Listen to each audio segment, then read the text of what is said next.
to annoy most of you today. Because the event of 250 years since the Declaration of Independence puts me in a mind to talk about our nation. And our nation at this point, frankly, is being led by people who love to create anger, division, and violence. You don't like that answer? Talk to me after the service. That's a prophetic statement. The second prophetic statement is, it will not last forever, and those things which are evil shall be destroyed, and the good shall be raised up, and the weak shall be protected, and the strong will do their duty to protect the weak. But another, no applause, because some people don't like what I just said. But what I do want to say is all of that is BS unless people individually deal with the violence in their own souls. Oh, I didn't like that one. That's to annoy the rest of you. Why did Jesus say these things? Why did Paul say these things? Well, a lot of you know, and I've said it before, I've had a lot of contact and a lot of participation and ministry to people who have and are dealing with addiction. And they would look at what Paul said and said, that's the exact definition of addiction.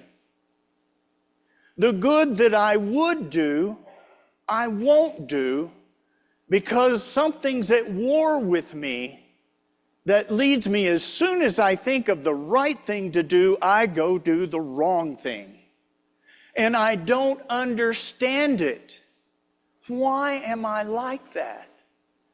Why don't I do the good that I know in my mind? And Paul says, at the moment that my conscience, let's just call it conscience and not think of Jewish law, that's confusing for us Christians.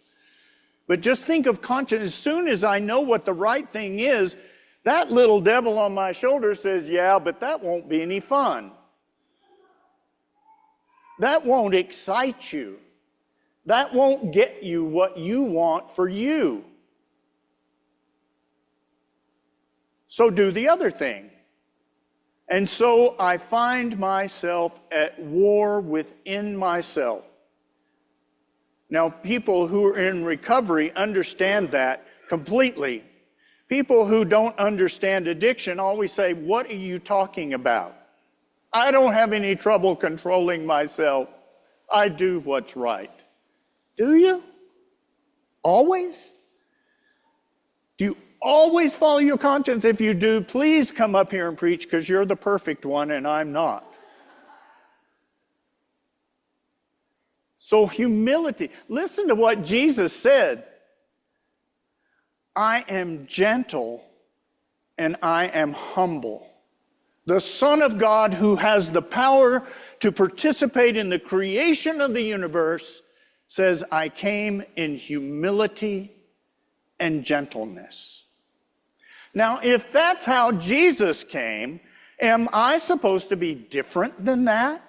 Am I constantly to be at war with people around me? War with people who don't believe what I believe? At war with people who don't look like I look, who don't come from where I come from, who don't speak the language I speak? Should I constantly be at war? I may have said this before.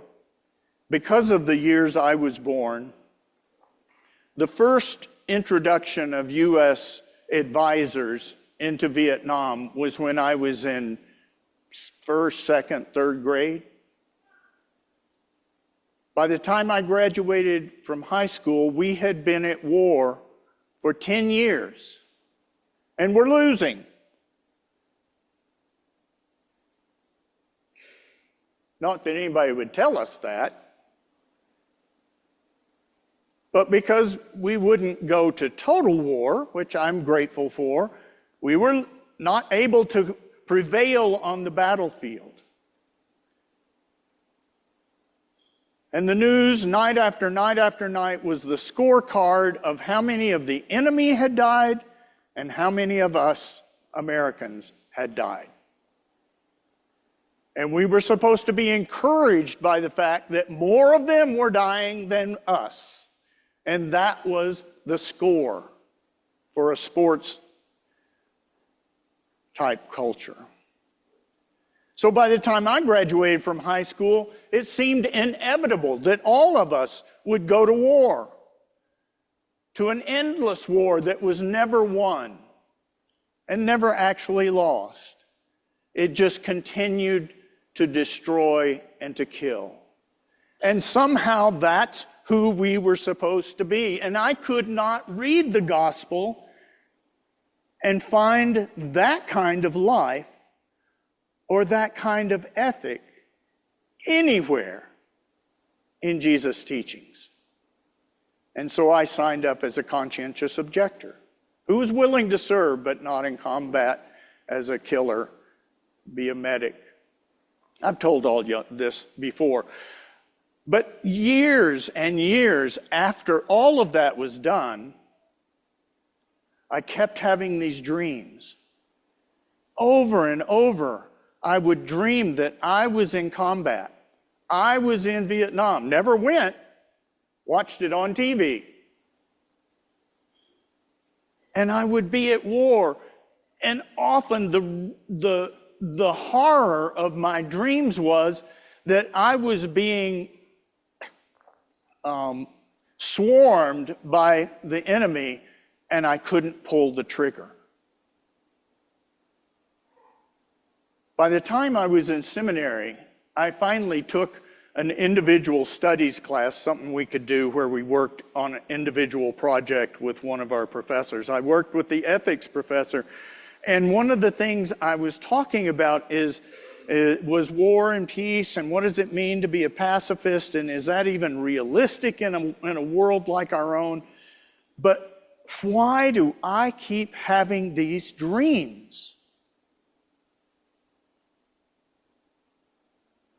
Finally, dug into and watched the pattern long enough to realize I was having those dreams when I was in conflict with myself. I was at war with my members. I was at war with sin within me. I was trying to battle the impulses of selfishness, lust, greed, confusion, fear, anger, all these things that I experienced. Now, you have to realize I was 25 years old.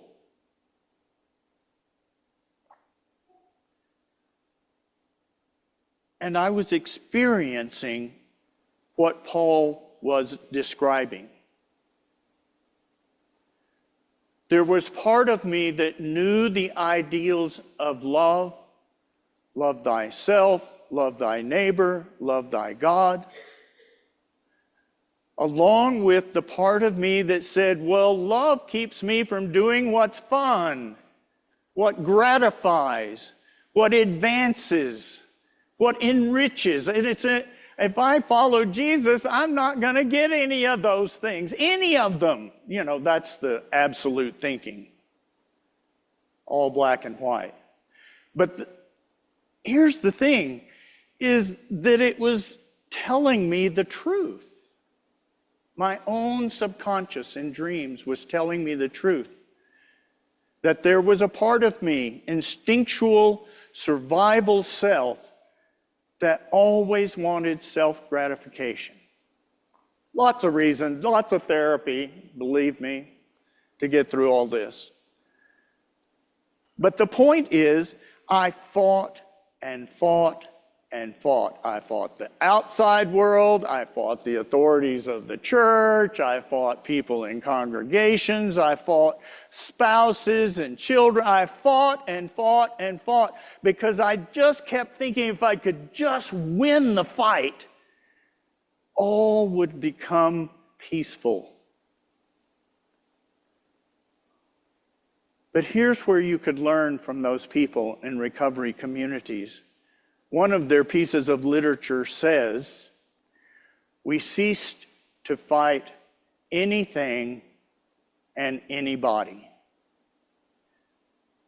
I read our local politicians represented. I get Bennett and Hickenlooper and the Goose's newsletters because I want to keep up with what they're doing.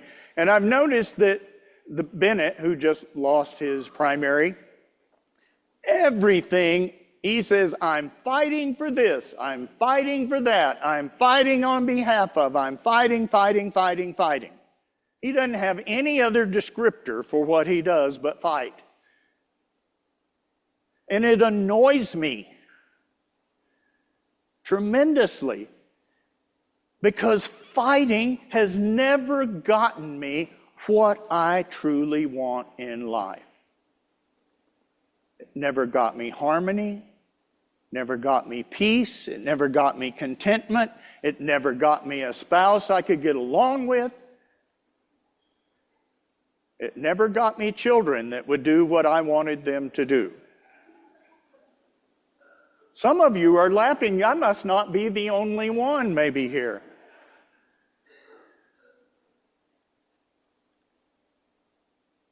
And I have to go back. And remember, after Paul describes all this fight inside, he says, "Who's gonna save me from this?" Thanks be to God through our Lord Jesus Christ. Which, if I look at the gospel and say, well, how's Jesus going to save me from this? "Take my yoke upon me, for I'm gentle, I'm humble." I don't require that much of you, that you fix the world, that you fix your kids, that you fix your spouse, that you fix your politician. I don't require that of you. Just take your yoke upon me and pull the plow you've been given alongside me, and I will give you peace.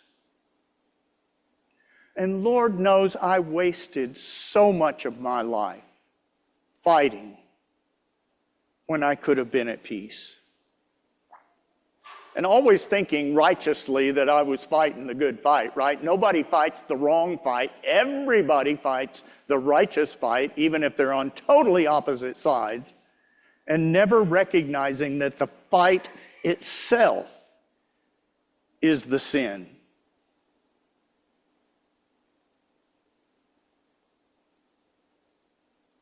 They have a saying in that recovery community, "Surrender to win." That's not the American way. Work harder to win. Beat your opponent to win. Train harder. Be better. Be smarter. If none of that works, cheat. But the important thing is to win by fighting. My friends, it is no way to live. And I only say that because of all the pain of my own past. Not to judge you. Please don't hear me judging you. The sin is to fight. The solution is to surrender to the gentleness and the ways of Jesus, in which you may lose in the world's eyes. You may be poor. You may follow a path that does not make you socially acceptable. You may follow a path which does not provide the wealth or the sex or the highs or the excitement of life. It may provide you only a couple of things which I finally found are the ultimate gift. Peace of heart and contentment with what I have. When I surrender when I surrender and give up fighting anything or anybody, it's incredible how much clarity of mind comes from that. And then it gives me a way. Doesn't mean I'm not going to resist evil or injustice. Doesn't mean I'm going to withdraw from the world and have no participation. But it means I'm not going to let you make me fight. I'm not going to give you the power to take my peace. I'm not going to give any politician the power to make me hate you because you voted for somebody different than me. I will not surrender to the fight of the evil one. I will continue to struggle in my own soul because I'm not perfect. But I know now to what I struggle, and that is a surrender to the will of God in Jesus Christ. And when I get it wrong, believe me, I will try to apologize to you. And if I got anything wrong in this sermon, I will try to apologize to you, because I am not God. I am not Jesus, and I am not perfect. I am just one more soul trying to find a loving way to live in a world full of violence.